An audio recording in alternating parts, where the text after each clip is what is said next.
Welcome to the Terrible Podcast with your hosts from SteelersDepot.com, where you can find all your latest and greatest Steelers news. It's Dave Bryan and Alex Kozora, always lit, talking Steelers. And now, here's Dave and Alex.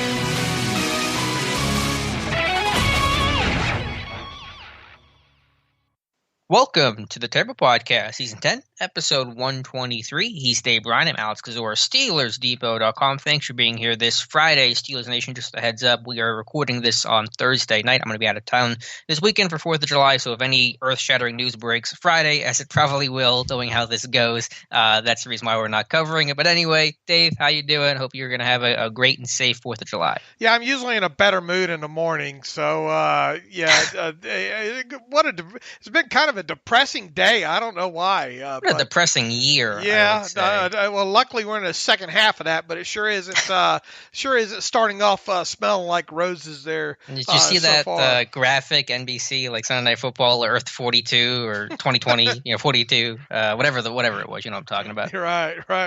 Yeah. That's what it kind of feels like. Kind of looks like you got a whole second half to go, and you just know that you're going to lose this thing. You know. Yeah, we're gonna have to 28-3 this thing in a hurry. And for the NFL, pertinent news, things not getting a whole lot better in terms of the offseason, preseason outlook. I don't think it's been 100% confirmed by the NFL, but Pro Football Talk is strongly sourcing, reported by other outlets that the NFL preseason will be cut in half from 4 to 2. That seems almost certain to happen at this point. Not unexpected. We talked about it. I still think there's a chance the preseason could be eliminated entirely. I'll be honest, Dave, and I am at the forefront of player safety and doing what's right for those guys. I don't agree with this move, but it's not unexpected from the NFL. Yeah, we kind of saw this coming, as you said. It hasn't been verified, or the NFL hasn't come out and said that's going to be the case. But the report by Pro Football Talk on Wednesday wasn't surprising to see. There hasn't been a lot of pushback,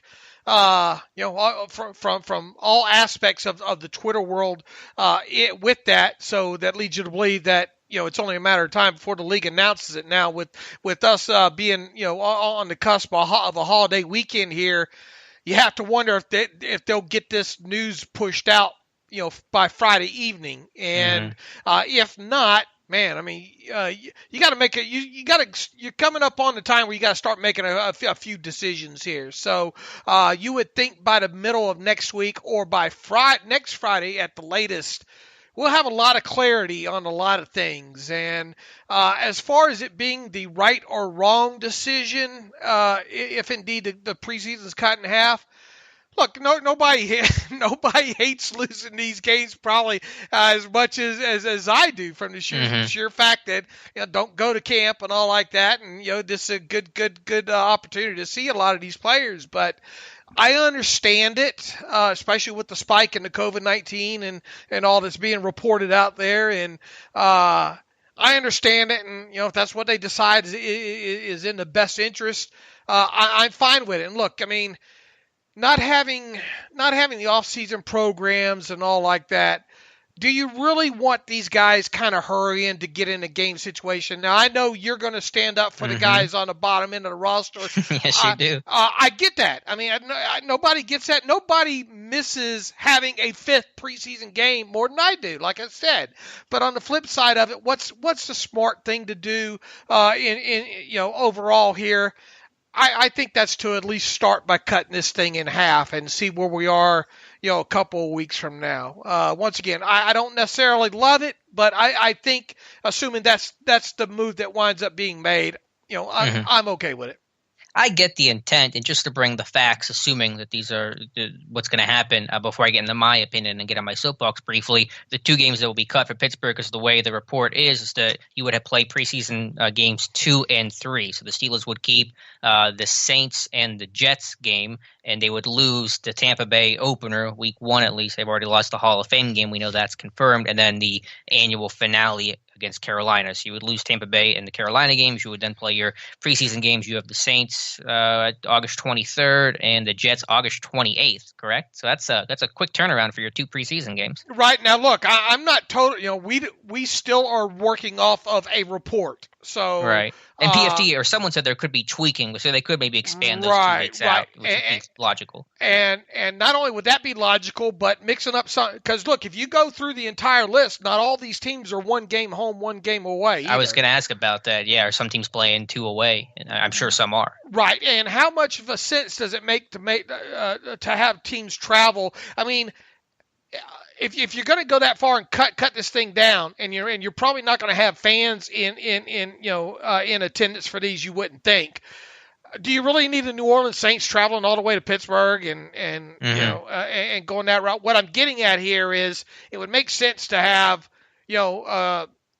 maybe the Steelers play the Panthers and let's say the Jets, 2 teams that they're not going to play during the season. The Bills, they play the Bills, but right. But keep these teams in close proximity where they could take the Jet there the same day and the Jet home, that same day there. So I think we've still got a lot to learn about this stemming from this report. The initial report makes sense. I'm still not so sure that they'll keep the games or the opponents of who their opponents are right now. Now, could it very well stick and that be the plan? Absolutely it can. But I have a feeling, or at least in my opinion, if you're going to go ahead and tweak it that far, why not tweak it the rest of the way and keep these teams in close proximity too? And then, of course, let have one team.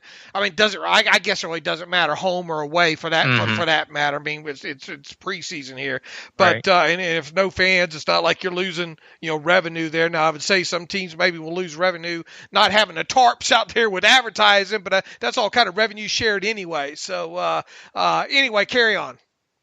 Yeah, I think at the very least, I think there's a chance the opponents stick, but I think they would spread the weeks out so you're not playing games back to back basically when there's no reason to at this point, especially in the interest, as you mentioned, of players missing an off season, needing to ramp up and kind of slowly ease their way into the year. But to that point, I don't really agree with that because you look at precedent, 2011, the lockout year when you lost the off season, you lost the Hall of Fame game. They still had 4 preseason games and everyone was fine. So you're still going to have training camps. It's not like that has changed the amount of training camp time you have to week 1 of the preseason. That has not changed. And assuming there are no fans, I mean, I think the risks are going to be relatively low, no different than you're still playing preseason games. You still plan on playing a 17-week season and a full playoff slate. So you're still going to play a bunch of games. So I don't really see what the big impetus is to get rid of these 2 extra games when you're already playing a ton of them in the first place. Yeah, I get it, but you also didn't have a pandemic going on, Right. But it doesn't change the ramp-up nature of things. Yeah, but you've got a lot of precautions before and afterwards, I think, that's going to change. Logistics is probably the bad word. Operations. I think logistically that's a challenge, but but in terms of your point was let's cut the preseason in half because these guys missed the offseason program. They need time to ease in to game action, and I think they have enough time. Yeah, but I don't think the players would think so, and I think maybe it might be a lesson learned from 2011. But I mean, I obviously get where you're coming from, and I think you see where I'm coming from, and whatever it's going to be hard to say what is a right and wrong answer here. But I mean, in light of there being a pandemic involved here, that's mostly where I'm coming from with this thing. Also, look, I mean, you got and back to the old logistics and the teams flying in and playing. I think you're setting yourself up for more issues than what would be good. Why not just have your training camps try to open up on time and just try to get as much work and look at as many players as you can that way. Well, speaking of which, it's kind of a good segue to at least a rumor, and you heard about this a little bit on Thursday evening, that, again, nothing confirmed by the NFL right now. This is a looser rumor than the preseason being cut in half, but there's a decent chance that rosters could be reduced from their current 90-man state to, I've heard, 80, 75. Remember, it used to be old days, carrying 80 guys, and they expanded to 90 relatively recently, so it wouldn't be unprecedented. But again, that is a lost opportunity for young guys, job loss at a time. There's a lot of job loss in the country. I understand the intention, I guess, to try to less people, less risk, but this one still bothers me as well, to be honest with you. Yeah, and look, I mean, not having the off season. Now, I guess you could go back to 2011 and see how many undrafted free agents around the league wound up making rosters that year. You know, Mm-hmm. that would be a project that I'm not going to undertake I don't that. know the way this thing is going. We might have a lot of time on our hands here. That's right. I'm That's fixing sad to, and true. I don't know. We're pretty close from me starting my contextualization of long snaps from the last 5 years. You should do the Kennedy series. The dude looks jacked. He might be the most jacked long snapper in football. He looks good. I mean, as far as long snappers go, but yeah, I mean that's how we're getting pretty close to scraping the bottom of the barrel as far as content ideas go here. But back to the original kind of where were we? Of them potentially cutting rosters from 90 to 75 to 80. I mean, that would make sense as well, too, right? I mean, if you're not going to have the games and you want to try to help out with keeping the number of bodies down. But does 10 make a difference when you have an 80-man roster plus coaching staff, support staff, trainers? Yeah, but where do you draw the line, though? Where do you draw the line? No cuts. Yeah. That's where I draw the line. Again, it is just these players who are fringe guys trying to battle. I mean, the Steelers know this story as much as anyone with guys like Mike Hilton and, of course, James Harrison, Willie Parker. These are the success stories. And these guys, I understand it, but have gotten screwed at every turn this year. And this would just be another way just to give a middle finger to those guys. Alex, I got an honest question for you, and I'm going to put you on the spot here. I want you to give me and the listeners an honest answer here, okay? I feel like I've been selected for jury duty. I feel like I'm on trial right now. Have you been hired by the NFLPA? Me and DeMaurice Smith, man. That's who I'm going to visit this weekend. Me and him are BFFs. Listen, I understand the health concerns, and there is no one who understands that more than I. I wrote about how difficult of a year this is going to be because of COVID and how it may not even be possible to have a season or in a season that's recognizable compared to past years. I am player safety first and foremost, but I think cutting 10 extra guys on the roster at a time where you really want to lay more. I know they're probably going to get cut, a month from now anyway, but still an opportunity to get more tape, to try to land somewhere, get on the tryout circuit, something. And plus just the fact that we know that these cases are going to spike. So you want probably bigger rosters to handle when someone tests positive and they can't practice, they can't play. That's the reason why they're going to likely expand the practice squad, likely or potentially expand the 53-man roster even more than it's going to be expanded under the new CBA. So you want bigger rosters to handle the inevitable positive cases, not smaller rosters. Okay, fair enough. But I mean, I understand where they're coming from, Yeah.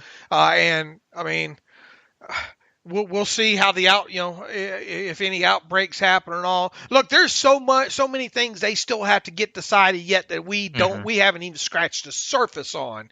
Yeah, they've hardly decided anything yet. Right. Kind of taking day by day. There's just reports out there. Look, I mean, we haven't even heard anything about them addressing potential future salary cap and I wrote about today, and we'll get into it a little bit. I think a little bit later in the show about Bud Dupree and the franchise tag deadline now 2 weeks away. What's the fair thing to do with that? I mean, would it kill anybody to push that deadline back to the start of the regular season right now?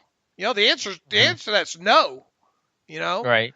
Does that change anything, though? Does that change a team's equation if the cap situation, the future's still uncertain, which I imagine it will be by the start of the regular season? No, I mean, I would like to think that by the start of the regular season, the NFL will have some sort of plan in place to let teams know what could potentially happen in at least next season as far as the cap goes. Yeah. I mean, how could you not? I mean, yeah, I mean, they'll have a plan, but we know the saying about best laid plans. This season's going to be unpredictable. Yeah, but at least you have a number that you. I mean, if you have a plan in place that says, look, regardless of what happens this season, this will be the cap number because we're going to borrow from future cap years, right. and we're going to. At least you have a number. Sure. I hope so. That would be the prudent thing for the league and the union to do.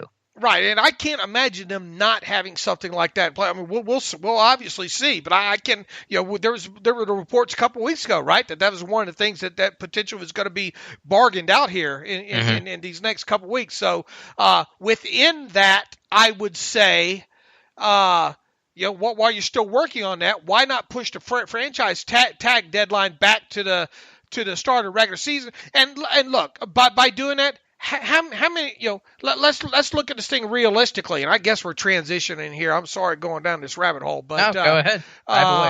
But there were 15 players in the NFL that got tagged this year, right? I believe so. And have any of them signed extensions? None. Okay. Zero. Even if how many are going to potentially sign an extension within 2 weeks from now? One, Probably very two, few. Yeah. maybe, Yeah. Low number. maybe. All right. Now, what happens if you were to push that deadline back to the start of the regular season? You still might not have any guys, right? Yeah. So that's where I'm coming from. What is so important with that deadline right now that wouldn't allow you to at least move that thing back? And that's just one of the. Now let me start. Pedaling the bicycle back up the other way so we can get back to where we started here. But there are just so many things in this thing that the league has not, that we don't even know what the league's discussing. We got a good idea, but Sure. Well, yeah, I have no problem if they want to push the tag deadline back. It was more to what you ended on was that I don't think it really changes much. I think the same number of guys who get an extension on July 15th probably about the same as it would happen September 1st if you move the deadline back. Right. So I'm okay if you do it. But what if it helps one team accommodate one maybe. player? Sure. Fair enough. Do you want to go to the Dupree talk now? We are 2 weeks away. You wrote about on Thursday of the current deadline, at least for the tag. Well, we got us back to the top of the wormhole there. Anything else to kind of talk about what the league may or may not do here or rule on in this next week? Yeah, well, as we've said, there's nothing set in stone in a variety of things. The only things we know right now is a Hall of Fame game's canceled, and that's about it. And time's becoming an issue for the league to really start figuring this thing out, start mapping this thing out, and a wave of uncertainty. But understanding the pandemic and the crisis, and there are no easy decisions for the NFL, and there are no easy decisions. No one likes to be in this situation. I'm glad I don't have to be a decision maker right now, but I feel for those guys at the bottom of the roster that really have their careers derailed and potentially some probably even ended because of this year. That's difficult, and I just feel for those guys. Yeah, absolutely. I mean, some of these guys, it's a one-off shot, and the shot on top of it, wasn't a big chance. But I mean, we've seen the improbable happen time and time again. When it comes to this. Now, also one other thing, Adam Schefter said that maybe practice squads get expanded even bigger, and that would make a lot of sense, heading into this thing with an ongoing pandemic and all like that. We'll see what kind of rules they may come up with some sort of temporary quarantine IR or something like that. My biggest fear is you give a loophole in there that a team can abuse. They're going to abuse it, right, Mr. Belichick? Yeah. Well, I assume to be on that list, you'd have to test positive, and it's hard to fake that. And if you do that, I mean, that's even too far, I think, for Belichick to do.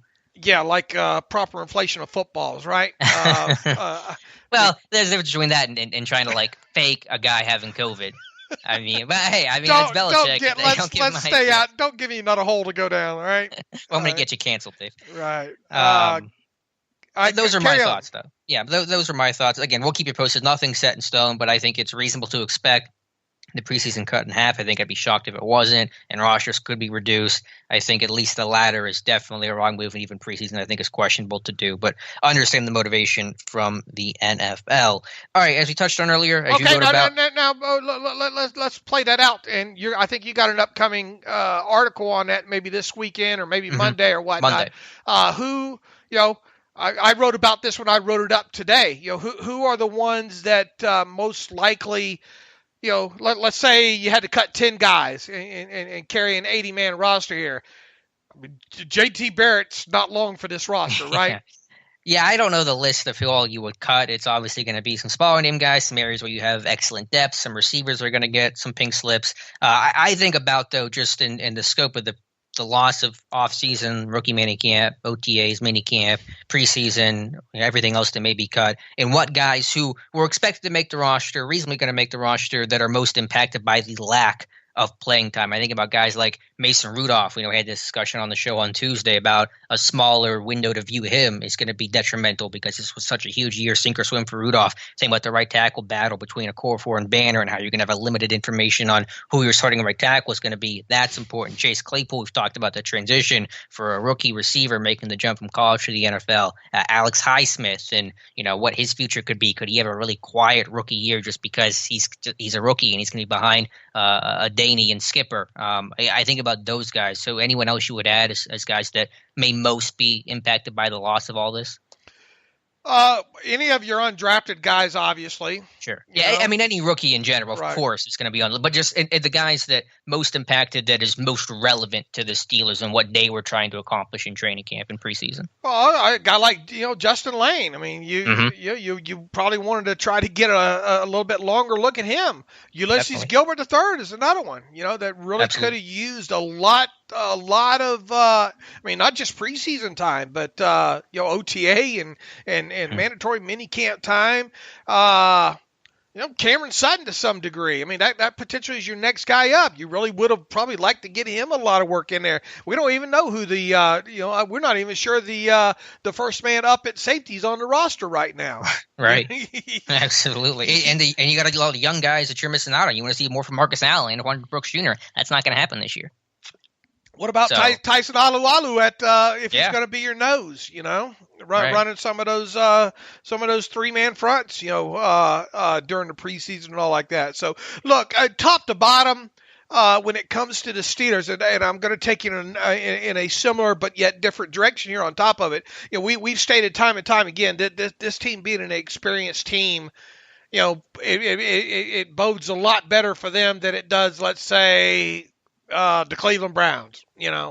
A team with new coaching staff, a team with a lot of new free agents coming in. I mean, the Steelers have a lot of continuity on this team. So, overall, is it disappointing that several of these players would be impacted by not having full preseason and potentially not even what we would probably call a normal training camp? Absolutely, but other teams obviously have to deal with the same set of circumstances as well. Now, I was back thinking about this today, and I'm trying to put the timeline together. They look really, really smart at this point, but boy, the Steelers led the NFL in XFL signings, did they not? I believe they were. Yeah, I believe they had what? How many? Did they have? 6, 5 or 10? 6, or Yeah, maybe somewhere around there. Several. I mean, it wasn't even close to I mean, they easily have the rest of the league outnumbered. The good thing about that is those guys, you would think, know what conditioning looks like, right? Right. They've been in a camp, played professional football. That is a leg up. And they most recently have some organized football underneath their belts too. So at least those guys would be a little bit easier to maybe indoctrinate. Did I say that right? Into your practices, even though you haven't had any practices yet. They're used to kind of what a professional, and several of these guys obviously are former NFL guys anyway. Right. I think every futures report I did, they were in a camp at some, like an NFL training camp, and of course the XFL before coming to Pittsburgh. Right. But I'm just talking about these guys that coming out of the XFL. At least they got recent football. I consider that just one other little extra thing that's kind of. Now, how many of those guys would ultimately make the Steelers 53-man roster? We'll have to see. Maybe one if lucky. You never know how injuries will play out. But a lot of those guys could end up on your practice squad as well too. So that's just one little extra thing that I think the Steelers did this offseason that could wind up being a slight advantage over a few other teams. Yeah, I agree. I've said this before. I know you've talked about it. I think the Steelers, every team has to deal with these challenges, and no one's truly prepared for it because it's unprecedented. But the Steelers are in a better place to deal with those challenges, more so than I would say almost any other team in football right now, because of the stability of head coach and the front office. Of course, your franchise quarterback, granted coming off injury, but still he's been, what you have in him by and large, and the fact that you have most of these guys returning and not counting on any rookie to make an impact right away, like Cincinnati with Burrow, like Cleveland with your left tackle Jedrick Wills. So Pittsburgh's in a better place, still impacted, but less so than most other teams. All right. I think we've kind of wrapped a bow now around all of that. Well, that brings me to Dupree, and this is all kind of tied into something I will write about for Monday. You guys will see with Alex Highsmith, and I want to talk about Dupree and the tag because that's 2 weeks away. But I just wonder what's going to happen with the long-term future of the team, or even this time next year. Let's say that Dupree does not get an extension done this year, and that he hits the market, in the offseason and then signs somewhere else. Will this team know what they have in Alex Highsmith if he's the number 4 outside linebacker that plays in special teams, bounces on and off between inactive, active, if he plays 50 snaps on defense. I mean, you might have to make a decision on, is that your guy to replace Dupree, or is it someone outside the organization, a draft pick? So there are some big implications, ramifications here for Dupree and what happens to Alex Highsmith. Well, I think a lot of it's going to depend on how quickly they can trust him and him pick stuff up. You should not just throw him out there just to throw him out there. You should have some level of confidence in putting him out there. They obviously didn't, and obviously he was, a little bit, a couple of injuries along the way with Ola Adeniyi is a perfect example of this so far. He's blown a couple of golden opportunities. So I think especially his rookie season, right? With that hamstring, the final preseason game, and then last year, a concussion or something like that. I think playing some special teams and stuff like that. It ended up in, let's face it, nobody was looking forward to Anthony Chickillo playing the amount of snaps that he had to play, right? Right. Yeah, I think Ola's probably going to open the year as your number 3. Can Highsmith surpass him mid-year? Maybe not. We'll have to see. And that's why that carries me back to that's what I think you would hope for. Obviously, I think it's a little, this guy isn't T.J. Watt, I don't think, coming out of college into his rookie season here, and obviously didn't have the off season for us to be able to say. Remember all those reports during T.J.'s rookie season, and who was it, like Arthur Moats, and man, all the people say, man, this guy's just picking it up. Right away, and then you got into the regular season there, and lo and behold, he's getting the reps over James Harrison. There, I just can't see where Highsmith will put himself in a position. Well, hey, he's got two starters in front of him, and obviously, if you're paying Bud Dupree that money, and obviously T.J. Watt going to be your starter on the other side, it's going to be tough anyway to get anybody some snaps. Now, albeit there should be, a good 30%. Both of them. Let's say the team plays 2,000 defensive snaps in total, and let's say both Dupree and Watt are healthy enough all season. They're obviously not going to play 1,000 snaps apiece. Now, how many snaps are potentially there for the taking? Just in game flow and that kind of stuff. 400, 350? Yeah, I think, Bud and they played a ton last year. Hopefully that number comes down slightly, but they're going to play around 85 to maybe even 90%. But we'll just call it 85% of the snaps. That's 15%. Each have to be replaced. That's 30% of your total snaps that need to be replaced with both guys. Right, which brings us to a total of possible snaps for X, which is what? Well, we have to play 1,000 snaps of a defense, 30%. That's 300 snaps you have to replace. Okay. Some of those, I think, a good portion of those maybe at the start of the season are going to go to somebody. Maybe Ola, you would think. At least they would have the leg up right now. Now, sure. I think your hope would be as the season progresses that Alex Highsmith can get on that moving train and not miss any practices due to injury and all like that. Maybe during the second half of the season, you can get him. What's the high mark right now with no injuries? 150 snaps for Highsmith, maybe. Yeah, I guess in theory he could take over as a number 3 midway through the year and maybe get those 100, 150 snaps. But if Ola's playing fine, he's not a bad player. Remember, he was at training camp Darling 2 years ago. He just had the injury bug affect him. But if he's playing fine and you got Bud and Watt healthy, you might not really change up anything in that moment. And let's say you even got Highsmith 150 snaps. How much are you going to be able to learn about him in 150 snaps? Right. And that's the point of Dupree. Because if your belief is if Dupree is not extended before the deadline this year, whenever that is, he's likely playing for someone else next season. It's hard to imagine if he does not get an extension within the next 2 weeks or whenever the deadline is, if the deadline's pushed back. I'm going to look like a genius if they push this deadline back. No, let me phrase that. I'm going to look even more like a genius. Okay. I thought you were going to be more humble the second time. Oh, no. I was mistaken. Okay. I should know better. No, but you get where I'm coming from here. If they don't get Dupree, signed by the deadline, which right now is 2 weeks away, it's extremely tough to imagine him being in a Steelers uniform in 2021 because it would start with a back-to-back tag. It pretty much would have to. He would be smart to make them do that if he can't get, the money that he wants out of him, especially if he's coming off of another good season, one similar to, or if not better, than the one he had 2019. So, it would just be wise at his point to hit the open market, in from where I sit right now. So, right. I can't see him back if he doesn't sign an extension. Really, and one of the things I wrote today, man, I started off on this thing saying, maybe, after they gave him the tag, maybe a 50-50 chance or whatnot.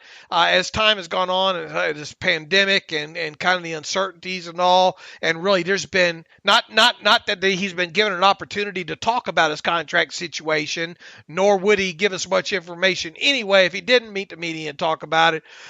It just, it went from 50-50 chance for him maybe sign an extension to man, there's probably, at best I'd probably give it, I don't know, about a 20% chance of him maybe getting something done in 2 weeks, and that's probably being generous on my part. Yeah, I agree. And I agree with the thought that if he does not get extended this year, he's probably playing somewhere else in 2021, which circles us back to who's going to be your right outside linebacker in 2021. I mean, in theory and ideally, it's Alex Highsmith. But as we've talked about, you might not have a whole lot to go off of. And do you want to just trust that he's going to be able to do that? Or do you try to, spend the top 2 pick on an edge rusher? And this team's no stranger to spending high draft picks on pass rushers. Yeah, I think that's one of those round to it. It's like running back, with Connor. Yeah, I don't think you have to really. I don't think you worry about that thing, right? That kind of question right now. I think you have the faith in your scouting right now of that led you to a guy like Highsmith to think that he could potentially be that guy. We have an unknown. I mean, nobody knows. I mean, look, you go back to Marcus Gilbert back in 2011, right? Who in the world imagined he would have ended up playing the amount of snaps that he played? Injury, of course, precipitated that. It could happen the same way, knock on wood with Highsmith. So, sure. I mean, we could turn around at the end of the season, assuming there is a season, and have 600, 700 snaps of his that we're looking at, and sure. make a better decision of that. Now, I guess what you're asking is, what if you don't? Who knows what could happen? It doesn't keep me up at night, but I think it's reasonable to think that situation could play out. It's the most reasonable thing that could happen right now. Well, then I think you just have to trust what your coaches are seeing him do in practice and pick up in the meeting rooms, and at some point you might have to just continue to live with the going on the projection, Right. Yeah, I mean that's the decision. I mean, do you still assume that this guy can do it? I mean, this was a borderline 4th round pick. He was a late 3rd round compensatory selection. So it's not like he's a 1st round pick where you sit him for a year and say, we still feel so good about this guy. Who knows? Again, this is all stuff, the back burner conversations I just know that we're going to have, come next March, and no one knows what the answer is going to be. As you say, circumstances can dictate so much from then to now, but just something I was thinking about in writing about what players are going to be so, most impacted with the loss of the offseason and preseason for the NFL. And I'll go a step further with that. I mean, let's say you thought that you needed to go into the draft and maybe potentially spend a high pick on yet another edge rusher. You know as well as I do that it's a crapshoot that you're going to get maybe the 1 or 2 guys that you probably fit what you like and do and hearts and smarts and the Alex Kozora, what the Steelers look for list and which they consult. Right. Absolutely they do. And but there's just no guarantees that you're going to get that guy anyway. And even if you did get one of those, let's say 2 or 3 guys in the 1st round, you're still back in the same situation of what can he do in his rookie season? Can he be another TJ Watt and come in and contribute right out of the chute there? So just so many questions involved in that and my old adage on these kind of things too is, man, they have a funny way of working themselves out. A year from now we probably look back and say, well, this is how this worked out, and so I'm with you. I'm not losing a lot of sleep on that. Yeah, but if Dupree's gone, I'm just saying that the overall point I'm trying to make is it's going to create a lot of unknowns and uncertainty, at least as we sit here today. Well, I mean, if you think back to how do any of these edges come in and start? Oh, most of them have been first-round draft picks. They were playing right away. Okay. I mean, Watt and Dupree, they were starting day one. Yeah, Jarvis was a first round. Right, he was playing. I mean, that's generally been their MO. Lamar Woodley, a second-round pick. They just draft those guys high, plug them in, play them, and Highsmith could come in next year and play. I think Highsmith is a more developed guy and a smarter guy than what some people give him credit for. I'm excited for Alex Highsmith. I'm just saying. But Jarvis didn't come right away. Well, he had some injuries. Didn't he have that elbow injury his rookie year? Yeah, but didn't he have James Harrison in front of him too? Still. Yeah, well, but the point is they've invested in those guys high. So even if they sat for a year, they're still first-round picks. They were still viewed so highly by the front office. You knew they were going to be given that opportunity. Highsmith's a little bit more borderline. Jarvis started 8 games his rookie year. I don't know when exactly that came. I can try to dive into it. He started week 2, 3, and 4, and 5. Yeah, a couple of those were kind of token starts too. That I think he flipped. Didn't he flip? Share a lot of snaps. Didn't they have Worlds and Harrison, and he was playing about 2/3 of the time over that stretch, 59 snaps, 63% of the snaps. I mean, it wasn't a full-time kind of guy, but he was playing. I mean, he played. I'm doing rough math here. Will Pro Football Reference tell me how many snaps he played his rookie year? They do not, but he played several hundred snaps his rookie year. Okay. They were not great snaps, but they were snaps that he played. So, yeah, who knows? Again, this is all speculation, all unknown. But it's just like we had this conversation with running back. Let's assume James Conner's gone. Jarvis played 630 defensive snaps during his rookie season. Yeah, I mean, maybe it happens, but I'm not expecting Alex Highsmith to play 600 snaps this season. You would think that an injury would have happened.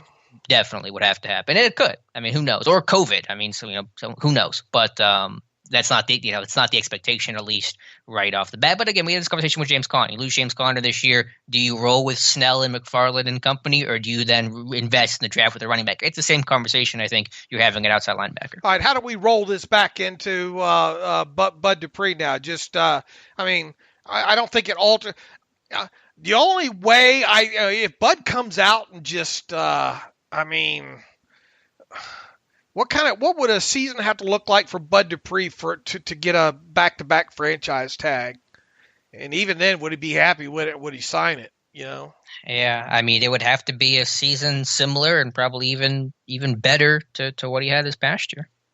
If he did that, would you be willing to? I just don't see how you can with.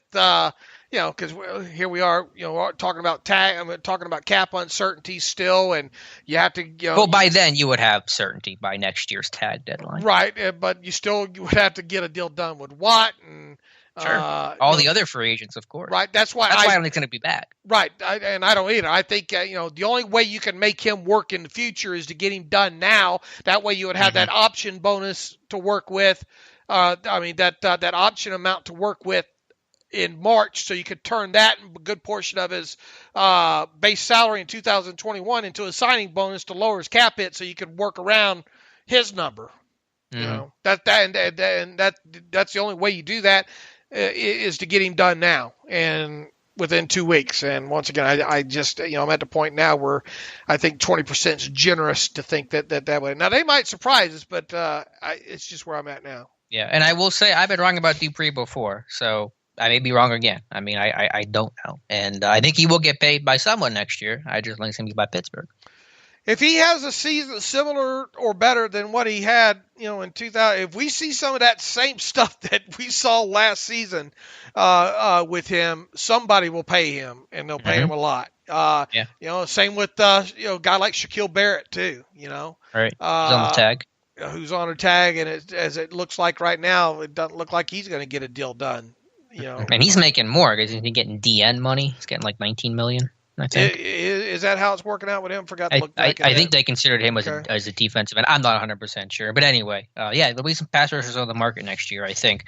Dave, speaking of contracts, you wanted to go back and revisit a conversation we had briefly on Tuesday's show about Cam Newton. I know there's been still some more national media than local media just talking about, Cam Newton and could he come to Pittsburgh and why didn't the Steelers show interest, and yada, yada, same story attached to every single veteran quarterback who's been on the market this year. You want to talk about his contract and his situation, so floor is yours. Yeah, and it's because a lot of people, I've got a couple of emails saying, well, how come the Patriots can do this, sign a guy like Cam Newton for max value of $7.5 million on a 1-year deal, with limited amount of cap space, and why couldn't the Steelers do the same thing? Well, first of all, let's talk briefly about what Cam Newton's contract looks like. For starters, it's a 1-year deal with a base salary of the minimum, which is $1.05 million for his accrued time in the league. So his minimum salary is that. I think the Patriots are guaranteeing $550,000 of that, which would leave 500. Right, what's 1.05 minus 550? Whatever the rest is, the kind of the differential in that is they must have made him accept a split salary situation, whereas if he goes, if he gets injured or whatnot and has to go on IR, the split salary kicks in there. So that's why he wasn't probably fully guaranteed the 1.05 million. That way, but that's here nor there. That's his base is $1.05 million. Now he's got $5.75 million in available incentives. I don't think those have been released yet, but it's quite obvious that those incentives are what would be called not likely to be earned. And because they're not likely to be earned means that whatever the criteria is for them are things that he did not meet last season, which is pretty obvious because he only played in 2 games, right? In total there. So he's got whatever the incentive language is. It might be it might be $1 million win a Super Bowl. It might be $1 million. Who knows? I haven't seen them broken down. I'm sure they'll come out at some point. But that $5.75 million in available incentives doesn't appear. They appear what like I said, not likely to be earned, and thus not likely to be earned means that they do not count against the cap. Okay. Now, if he earns them, they will count against the cap. But it'll be all factored into next year's off-season adjustments and all. So if he earns those incentives, yeah, they will go against the Patriots cap, but they won't go against the Patriots cap until 2021. And on top of it, he's got to reach those incentives. Okay. Mm-hmm. Now, the other part of the contract there is $700,000 in per game roster bonus. Ooh, I sound like Peter Brady. sound like when it's time to change. That's what you never saw that episode, did you? No. The old voice change Peter Brady episode there. Oh, these kids make me feel old. Anyway, $700,000 in per game roster bonuses there. Now, I assume that's just what the language says. Per game roster bonuses, meaning if he's active, he'll earn a per game roster bonus. If you take that $700,000 per game roster bonus and you divide it by 16, because there's 16 games, you get something like 40-something thousand, I think. And if you times that by 2, which is the number of games he was active last year, you get something like 80-something thousand.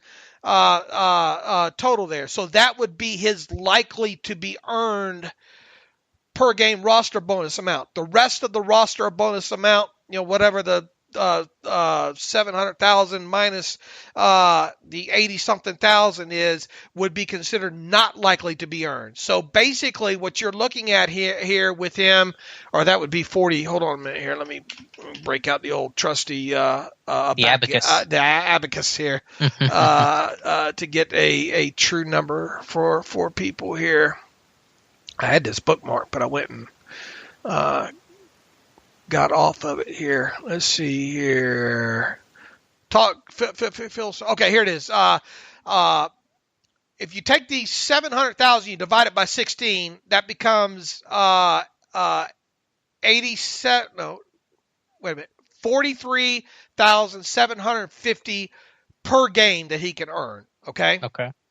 For every game that he's active. Now, how much of that becomes against this year's cap of that 700,000? Well, he was only active for 2 games last year. So you take that 43,750 times it by 2, you get 87,500.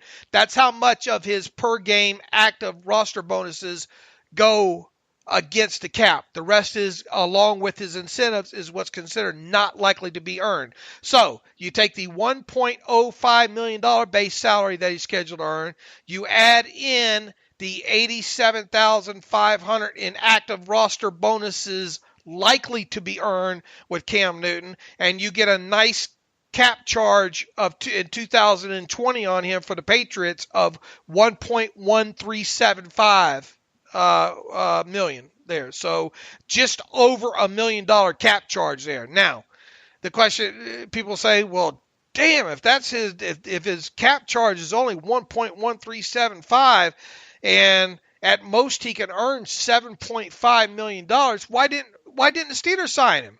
Well, I don't know if you read Cam Newton's comments on his Instagram account today, and it's stuff that people should have already known and figured out anyway.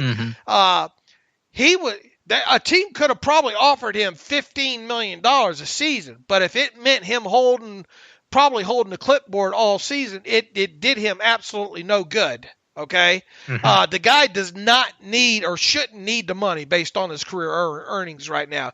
This guy clearly wants an opportunity to show that he can still, play at a high level on top of it, and and potentially turn this 1-year contract. He has, he in his mind he's going to earn every bit of that $7.5 million. He's going to do so as the starter of the New England Patriots, and he's going to parlay this thing into another multi-million-dollar contract in 2021. He would not have. All he would have a chance to do in Pittsburgh, more than likely, even if they had interest in him and signed him to, let's say, the same contract, was to be Ben Roethlisberger's backup, which comes with no guarantees. Right. It means you're not going to hit any incentives. It means your market's still going to be poor next year. That's what it comes down to. Newton, regardless of the financials, he wanted to start. He was not going to be in a place where he didn't have a really good opportunity to start. Pittsburgh was not going to be that place. Ergo, Cam Newton had no chance of coming to Pittsburgh, even if the Steelers had interest in him, which I'm sure they did not. Right. And I'm sure they did not either. So it's foolish to write anything or say anything or talk about, the Steelers messed up by not signing Cam Newton. It was not going to happen. And I hope I properly explained why. Look, there weren't many places where the Patriots did the right thing in waiting this thing out. They knew what his market value was. Right now, they knew, as you said, they were bidding versus themselves. Right, basically they were. Unless a quarterback got injured during a workout or something around a leg, and a team got in a situation where they had to have a guy, that was the only way this market was going to turn, with more bidders in here for Cam Newton. It obviously is getting close to the start of camp. I imagine Bill Belichick went to one last conversation with Newton's representation, said, look, here it is, but we're about a month away from training camp. So if he's going to get in here, he's going to, we're pulling this thing off the table by this weekend or whatnot. So, right. And that obviously is a great tactic to use in negotiation when you're not bidding against or not seemingly bidding against anybody else. So it's called leverage. Right. So hell yeah, that's why Cam Newton took this. And really, how many teams out there were going to be logical fits for him? For Christ's sakes, not even his old coach Ron Rivera, who's got some question marks with the Redskins at quarterback, right? He traded for a quarterback. He traded for Kyle Allen in Carolina instead of signing Newton. Right. So not that you can read a whole hell of a lot into that, but you also can't totally ignore that either. Right. Yeah, I just think the important thing for fans that are upset the team didn't sign Newton is that it takes two to tango. Again, even if the Steelers wanted to sign Newton, Newton had no interest in going to a place where he was going to be a clear backup. And I think you laid out the case of what Newton's thinking is really well. I'll go to New England. I'll probably start. I can beat out Stidham. I'll earn all my not likely to be earned incentives. I'll earn all of that money, and then I'll be able to either sign long-term in New England or sign a multi-year deal somewhere else and get paid a ton of money, because quarterbacks still get paid a ton of money. So that is the best plan for him, I think, financially and the opportunity. And so I think it was a no-brainer for him to go to the Patriots. Right, and it's a in essence, it's a no-brainer move for the Patriots. It's a win-win. And it's a typical kind of, Bill Belichick doesn't care about nobody's feelings. He with Stidham, either Stidham will handle the pressure of having big boy Cam Newton breathing down his back, or he won't. In fact, he'll probably learn more about Jarrett Stidham, in the next, once training camp gets open, than he probably would without Cam Newton on the roster. You really get to see what this guy just doesn't deserve anyway, just to be handed the starting job because he's, what was he, a third round or fourth round draft pick, just because Tom Brady walks out the door. Right. So for Belichick to, I know people don't like to hear it, but it's a brilliant move on Belichick's part, considering all that's transpired, right? With Brady and all. You move from league MVP to a former league MVP, and you do so with a little bit over $1 million cap hit. And look, what happens if I'm sure Bill Belichick will pay that, gladly have that other $6 million come off the cap next year if Cam Newton hits those incentives. It'll probably mean good things for the Patriots there. So don't. It's foolish to point the finger at the Steelers or really at any other team at this point and say, "Oh, look at this! Look at the Patriots playing chess when the rest of the teams are playing checkers here when it comes to a guy like Cam Newton." Well, fact of the matter is, really, they were the only team set up, one of the maybe only few teams to set up to be a landing spot for Newton. Yeah, no, I agree. And that will not stop, unfortunately, the clickbaity headlines of why the Steelers missed out on signing Newton and how that changes their season. But we know that that's just not reality. Just crap. Yep. It's going to get worse if there's no football. It's not going to get any better. And I can only, and look, I don't wish any ill will against Cam. I don't think Cameron Newton has handled himself the best in locker room situations after big losses with the media and all. He's a hell of an athlete, though, and I think he's still. It's gonna be interesting to see if he can bounce back from this, because he was having his issues, I kind of thought, as a quarterback. How much of this was injury related and all like that. The guy still can win games, I think, in the NFL, obviously. Just to what is he can he still be the quarterback that he was a couple of years ago? I don't know about that. The fact that there were a couple of teams that could probably used him that didn't sign him speaks volumes about something. Is it his locker room? Is it I think it was largely health. I think it was just durability. Health. Was it his play? What was it? But get off of beating this horse. So I don't have to rebeat the horse. Talking about it with him. But that's why I've gotten some a few more emails complaining about why the Steelers didn't sign him, and then wanting to also know why the Patriots were able to work out such a cheap deal with him. And I hope I explained everything properly. I think you did a good job of it. All right, Dave, you want to get to some Rudy emails and close out the show? All right, did we miss anything here? Jerome Bettis also is very bullish. He used your favorite word, Dave. Very bullish on the state of the 2020 Steelers. Yeah, and I thought he described it pretty well there. And you don't have to be a rocket surgeon there. The Steelers defense should be good in 2020. That's one of the things that he highlighted. And the other thing, of course, is the return of Ben Roethlisberger. Thinking that, not only will Roethlisberger help the offense in general, it should help guys like I thought he smartly defended Juju Smith-Schuster's season last year as well, too. Albeit, I wish he would have remembered to include in there that Juju missed a few games with injury, on top of it there. But, This is a guy in Juju that I think if you go back and you closely look at the 2018 tape of Juju and you consider the fact that he did battle through. We don't know how healthy he was once he was healthy last year. Not very. It didn't feel like. And how healthy was he prior to being unhealthy? Wasn't he having a little bit of issue with a toe or something, and something like that, and maybe one kind of led to the other there. In general, he wasn't healthy. He wasn't his healthiest last season. He also, for most of the games that he did play, was playing without Roethlisberger. That obviously is going to impact a lot of his stats or whatnot, what he was able to do on the field. Now, am I thinking that this guy's going to come out and be, 120 catch guy and all like that? No, but I think, and if we talked about this, with the supporting cast that he has, and expecting Deontay to take that next step, and hopefully James Washington to maybe take another step forward, and obviously with the return of Ben Roethlisberger is going to help immensely there. I mean, this guy should be back in the saddle, at least 85, maybe 90 catch season for him, and be somewhat similar to the player he was in 2018, I think. And if so, it's good all the way around. And I thought for the most part, Bettis did a great job of kind of defending him. But make no mistake about it. I mean, this is a big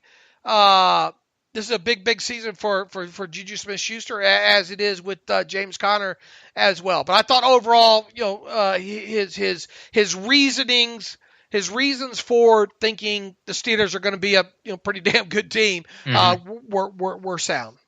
Yeah, in the context of Juju, whatever numbers you want to ascribe to him, I mean, I don't think he's going to catch the 111 passes he did, in 2018, just because his team's not going to throw the ball 650 plus times like they did. But even if those numbers come down, just in terms of watching him play, I expect a bounce back year. That may only be 85, 90 catches, but I think, as you said, he's going to be much more akin to the 2018 Juju than the 2019 Juju. With his health and Ben's health, you combine those two things, I think you're going to have a pretty good season from Juju. I mean, he looks fantastic right now. Him and James Conner both look like they've put in the work. They have. This offseason. So, yeah, excited for Juju. All right, Dave, let's get to some reader emails and close out the show. All right.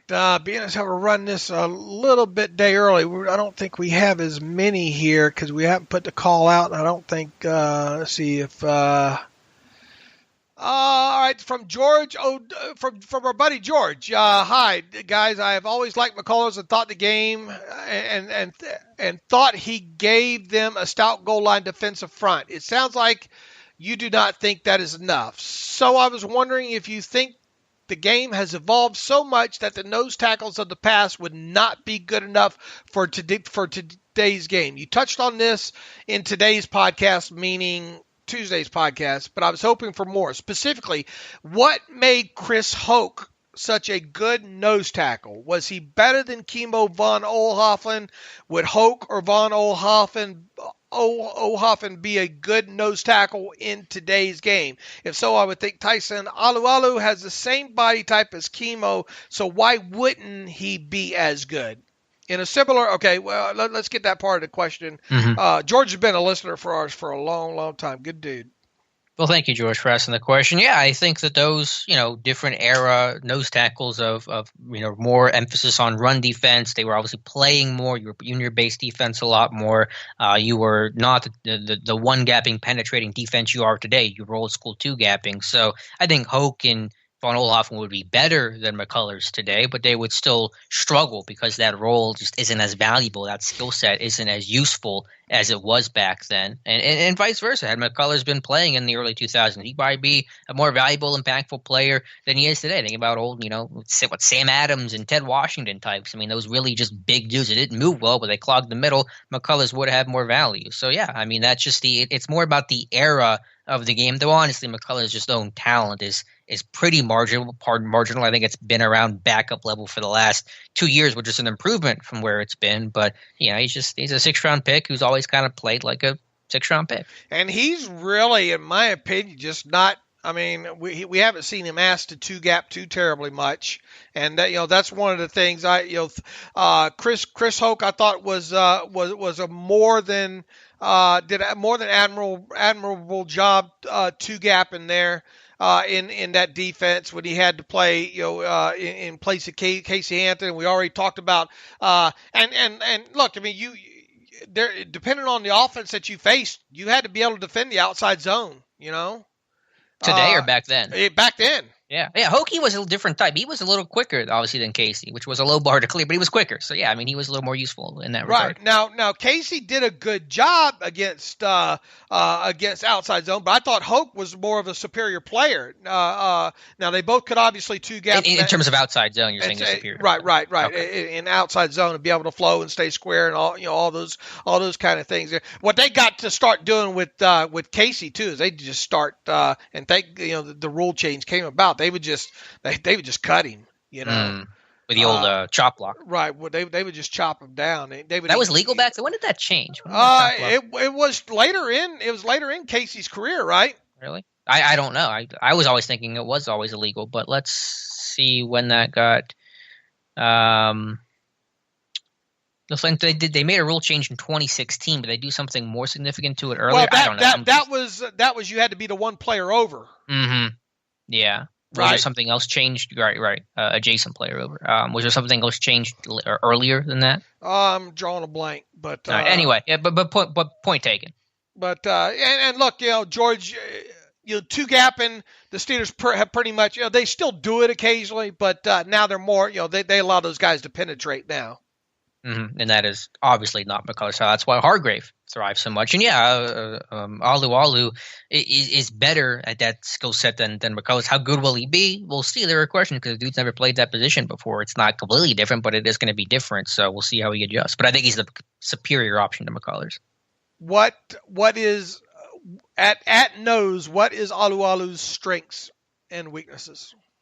I mean, he's stout. I mean, he's a good run defender. He's a good technician. I think he'll handle double teams well. He runs to the football hard. I mean, he's not the best athlete in the world, but he runs. He finishes. I mean, that dude tried to punch out the football so many times last year. He got it once. I forget what game it was. It was late in the one game. I think the offense still recovered it. But the dude works hard. He flows hard. He's stout versus the run, and he's a good enough athlete. No, not on a Hargrave level, but good enough to do some sub packet stuff and do some stunting and have that versatility and flexibility. Not a great pass rusher, but last year was unusually good for him. He bounced back last year. But one of the things he is smart, especially on some games and some stunts, of knowing how to hook certain players. You know what I'm saying? Mm-hmm. Sometimes it's not necessarily him and his ability to get to the quarterback as it is his ability to help another player get to the quarterback. Right. On stunts, you have rules. Are you the first guy to loop? Do you wait for the other guy to slant and then you loop? You want to make sure you're on different levels. You're not running into each other. There are all small technical things that have to be executed for those stunts to be able to work, and he'll do a good job at that. I think that's one of the things that stood out to me last year was this guy is good at setting up, helping other players get, doing enough in his rush to help other players get to the quarterback, especially on stunts or whatnot. Yeah, I agree. He's a smart player. That's why he's lasted in the league so long. Now, even so, do I want to see him play? Am I excited about maybe seeing him play, 300 snaps? I kind of have my reservations there. Hopefully, look, I mean, and we have said this since maybe halfway through last season, right? I mean, the guy really had a good. He really surprised me with his play in 2019, and that's why he's on this team still. McCullers? No, Alu. Alu. Yeah. Oh, he had a really, because 2 years ago it felt like he was at the end of his rope, like he was getting near the end, and he bounced back last year. I mean, there was. I mean, probably this time last year, you could have probably made a pretty decent argument. Maybe we even did. I think we did. We talked about cap casualty. About maybe him being a cap casualty, right?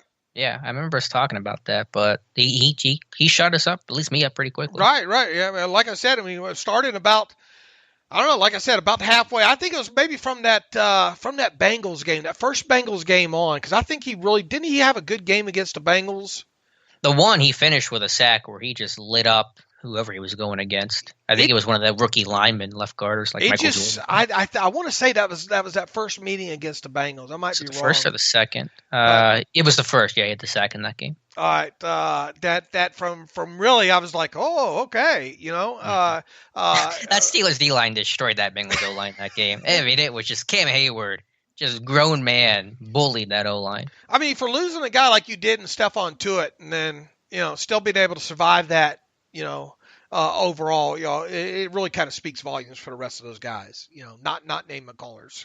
Yeah, but now this year, obviously, Oluwalu's going to have a different kind of role. Bugs is going to have to step up. We'll see what Wormley can do. So some new faces, but of course, very happy to have Tuitt back.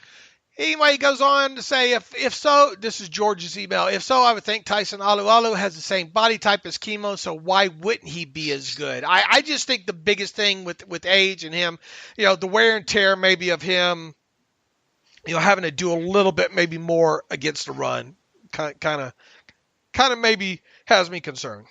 Yeah, and again, the schemes still have changed. I mean, it is different from Chemo's time to modern day to present day, and there's still going to be some limitations with Alualu that you could do some different stuff with Hargrave than you could Alualu. So we'll see how it shakes out.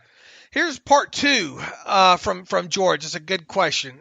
In a similar light, would Baron Batch or Mewaldy Moore be a good comparator for Anthony McFarland Jr.? If the latter, I think that is high praise. Okay, I know which way both of us are probably going to go with this, but I'll let you go first. Yeah, I mean, can McFarland paint? Because then he's Baron Batch. But other than that, that's really about it. Batch's career was real short. Is he Mewaldy Moore? I kind of get what you're saying. Moore was a pretty good pass protector, if I remember correctly. I think maybe he kind of evolved into that. But was he as fast? Did Moore have great open field speed? No, he did not. Okay. Answered quickly. Here's the thing. And look, Baron Batch was just not as explosive. Baron Batch could have probably been a poor man's Mewaldy Moore, right? I mean, I don't know. Had things gone the right way for him, man. Do you remember that drop that he had, the wide open drop in a regular season game? Yeah, I think it was a regular season game. He would have had it. Oh man, you gotta find that right now. Well, you got to tell me that. I know you know that the day, the quarter. Man, I want to say it was. I don't quote me, but I think it was against the Jets. I might be wrong. All right. I mean, I know he played. Briefly. He got 25 career carries. Is the number I'm looking at in his rookie year. You gotta. I can't believe you can't. You don't remember. You might have been a little bit still youngish. There. Let's see. It would have been 2012, right? Yeah, it was the only year he played. He didn't have a target against the Jets. He caught 4 passes on 5 targets that year. The one incompletion was against the Bengals. Maybe that was it. See, week 7. I'm going to try to do some quick searching here. Game passing? You got game passing real quick? First Football Reference. Okay, this was AB threw a pass to Baron Batch. Maybe that was it. Was that the one? I think it is now that you say it. Now you make me have to go Game Pass and look it up. All right, this was a 2nd and 2 on the Bengals 29. It says Antonio Brown passed incomplete deep left intended for Baron Batch. The drive ended with a Bennett reception, by the way. So, all right, let's play go. That. All right, give me a second to find week 7. This is good podcasting. Maybe that's what makes this such a good podcast, huh? I mean, it's not rehearsed, right? Okay, as you can tell. Listeners can tell it is not rehearsed. All right, let me do coach's film so the audio doesn't play. This was second quarter. Are you pulling it up too, or you just have it? I got it memorized already. All right, you don't need it. I got what journal. Yeah, it's fresh in my. It's still after all these years. It's still fresh in my mind. Let me see here. Yep, would have been a touchdown, a walk in. It was a little screen to AB. Batch ran the wheel to the left. Defense totally forgot about him, and just how good was the throw? It was, hit him right in the hand. He had a good throw there. Yeah, good call on that. Yeah, that was kind of like the beginning of the end with him. And his pass protection, his pass protection, talking about Baron Batch, at first you thought it might not be bad. Because wasn't he the one that had the rep against, was it James Harrison? that training camp that people were oohing and ahhing about, the Baron Batch versus James Harrison. Anyway, he I don't think he had the passion for football. Oh yeah, I mean he's found life's work pretty quickly. I think Batch did the old. I can't tell. It looks like he did the old pull my hamstring on the jump there, trying to give himself a little. Don't live is sweet, huh? Yeah, just a little bit. There's a little tug there. Like I would have had it. It's hammy. Yeah. Throwing the ball over the mountains. Yeah, Baron Batch, short career, but I think he's still an artist. He's doing paintings around Pittsburgh, so good for him. And back to kind of my comparison, I think he had a chance to maybe be kind of a poor man's Mewaldy Moore. Mewaldy Moore, you could tell, he was one of the guys, obviously Mike Tomlin brought over from Minnesota right away, just because he trusted every aspect. I think there was so much trust in Mewaldy Moore. You could do a lot with him. Heck, even Mewaldy Moore, I think, didn't Mewaldy Moore throw a touchdown pass to Jerome Bettis or to a tight end? That's right. You are the expert on Steelers trick plays of the air. Was that Haley? That was Haley as OC. No, was that Arians? Was that Arians before Haley? The Bruce Arians then. Calling these. Anyway, let's see. What are you seeing for touchdown pass for Mewaldy Moore? I got to try to find where his passing section is. He is 1 for 1 with a 6-yard touchdown. So I'm going to assume everything else you said is correct. He threw one with the Vikings too, so that's where it came from. But anyway, he was a very trusted guy. I think you could do a lot with him, and he was your third down guy. Right. He blocked for you out of the backfield. You could line him up occasionally in the slot, and all that kind of stuff. So back to, is he comparative to McFarland? Are either one of those guys compared to McFarland? No. McFarland is just McFarland. Man, the more you put on the tape with him, man, just a fast fire height. I mean, the guy's put together really, really well. Devontae, kind of a Devontae Freeman meets Kamara, maybe. But he has some explosion in him. There is no doubt that Anthony McFarland has some explosion in him, and that alone and his ability to I think break a few tackles and make people miss on the outside, be able to run in inside too, make him just more of a complete back. Really, we'll see about his pass protection. I've got a series I've been focusing on that. But I much different back than Mewaldy Moore or Baron Batch. Yeah, Mewaldy Moore threw his touchdown to Heath Miller in 2009 against the Chargers. He caught a touchdown pass that game too from Ben, so threw one and caught one. Okay. All right. Let's see here.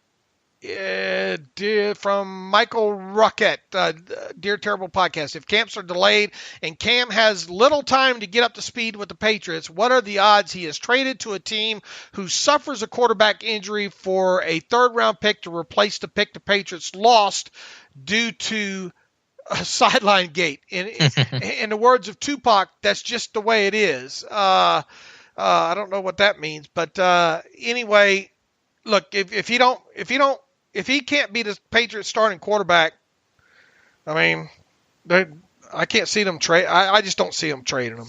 Yeah, I'd never accept a trade from Belichick because what does he know that I don't know? And if he couldn't pick up the offense in New England, then how's he going to pick it up in another team with less time to work with? So I think there's no chance he would get traded. Maybe he wouldn't start. I think some Patriots beat writers are saying, I think Stidham still might beat him out. They still like Stidham. There's no guarantee. I'm pretty sure Newton's going to start, but either way, he's not going to get dealt like that. Yeah, I just can't see him getting dealt at this point either. Let's see. What else do we have here?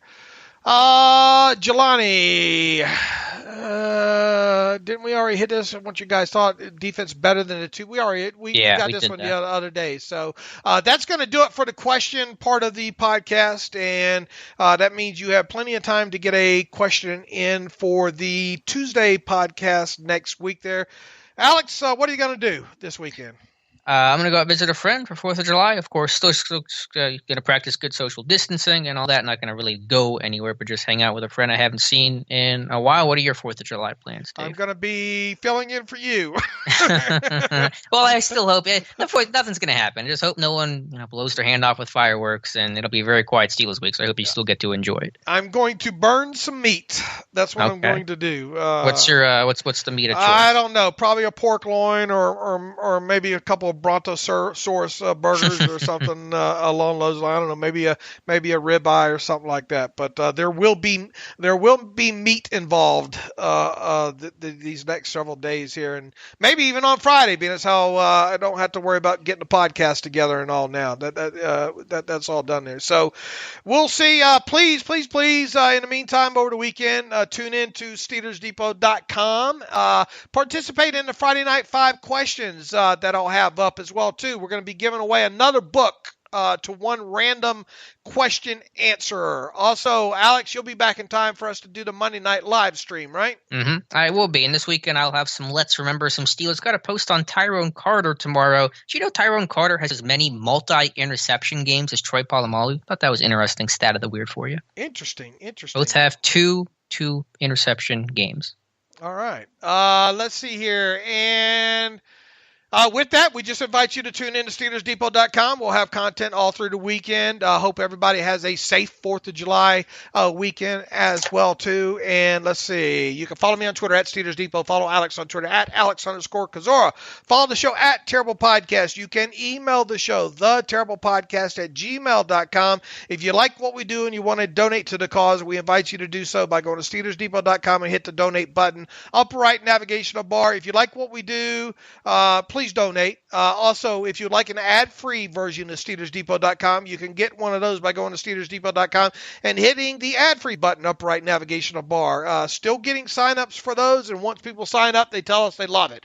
There, for $25 for one calendar year, you could have an ad-free version of SteelersDepot.com. That means you have with that, it means you can use it on any device that you have. All you need, you'll be asked to create a username and password when you sign up there, and you can, of course, use that on any one of your devices there, and that's been very, very popular. So with that, until I guess Monday night in the live stream, Alex, have a safe trip and a safe holiday. And as always, thanks for listening to the Terrible Podcast with Dave and Alex.